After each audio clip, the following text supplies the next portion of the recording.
Hi all of you, મારું નામ નીલ સોની છે. હું પ્રોપર આણંદ પેટામાં રહું છું. હવે આની અંદર કેવું છે કે મારો ઘણા ટાઈમથી મારું સપનું હતું કે મારે કેનેડામાં જવું છે અને ત્યાં મારે PR થવું છે.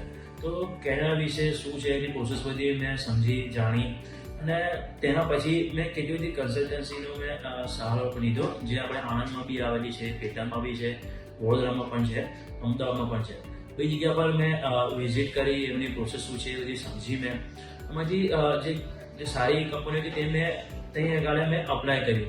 તેને એમને મને બી થોડુંક સારું એવું સમજાવ્યું પહેલાં સ્ટાર્ટિંગમાં. પછી એમને મને પેમેન્ટની બધાએ ડાયરેક્ટ વાતચીત કરી.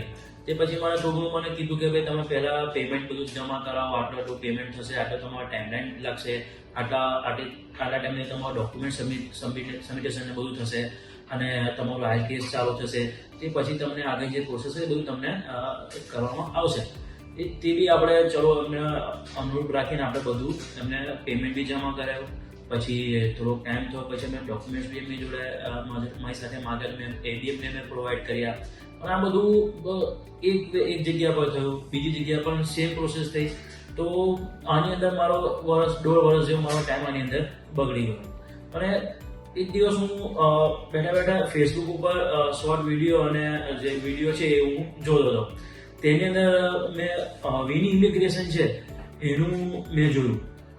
હવે એની અંદર મેં વિડીયો જે હતો મેં આખો જોયો, એમની જે પ્રોસેસ હતી એ મને અંદર થોડી ઘણી સમજાવવામાં આવી હતી.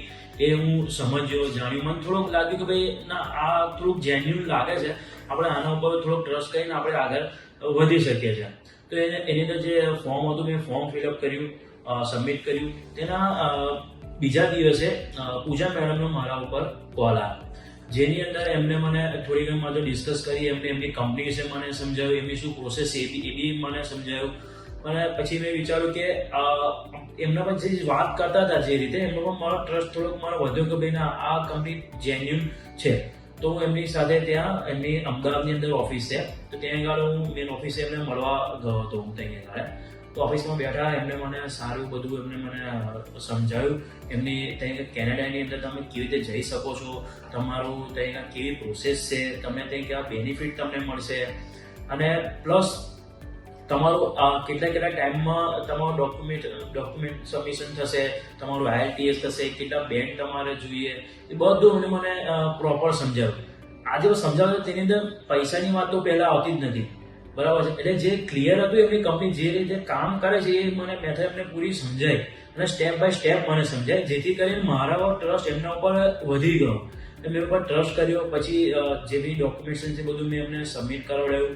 જે તે પેમેન્ટ હતું એની પણ ડિસ્કશન થઈ. અને હા, જે 1.5 વર્ષ મારો જે ગયો એની અંદર મેં કેટલી જગ્યાએ પૈસા ભર્યા હતા, બરાબર છે. જેટલી જગ્યાએ મેં પૈસા ભર્યા હતા તેના લીધે મારી જોડે થોડુંક ફાઇનાન્શિયલ મારું ડાઉન થઈ ગયું હતું. તો એની સાથે ક્લિયર ટુ કટ એમને વાત કરી, મેડમ કે મારી પાસે ફાઇનાન્સની અંદર થોડુંક મારો પ્રોબ્લેમ છે. તેમને મને એમની કંપનીની પોલિસી સમજાય કે એમને EMI ઓપ્શન મને કરી આપ્યું, જેથી કરીને મને થોડીક રાહત મળી તેની અંદર, બરાબર.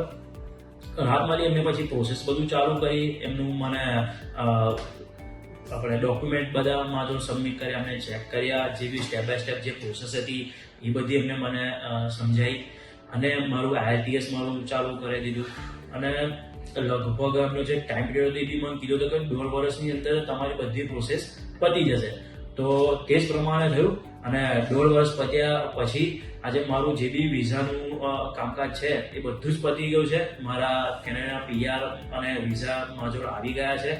અને હું થેન્ક યુ કહેવા માંગીશ વિની ઇમિગ્રેશનને અને પૂજા મેડમને, જેને મને સમજાયો, મને સમજાયો, મને ગાઈડલાઇન્સ મને સારું એવું પ્રોવાઈડ કર્યું અને બધી રીતે મને સપોર્ટ કર્યો.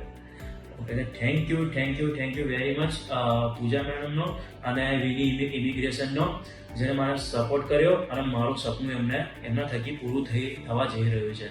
Thank you.